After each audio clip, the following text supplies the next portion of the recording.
شهد المشير عبد الفتاح السيسي النائب الأول لرئيس مجلس الوزراء القائد العام للقوات المسلحة وزير الدفاع والإنتاج الحربي الاحتفال بتكريم عدد من القادة الذين أمضوا مدة خدمتهم بالقوات المسلحة.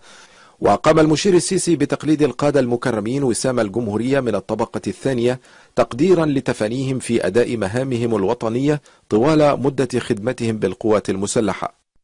كانت مراسم الاحتفال قد بدأت بكلمة ألقاها أقدم القادة المكرمين قدم خلالها الشكر والاعتزاز للقوات المسلحة لما أحاطتهم به من الرعاية والاهتمام لهم ولأسرهم. وأكد المشير عبد الفتاح السيسي أن القوات المسلحة بعطاء أبنائها وتضحياتهم ستظل نموذجا فريدا للانضباط والالتزام والعمل من أجل مصر وشعبها العظيم، ويتحملوا أي نجي مصر ونادي جيش مصر من كل سوء.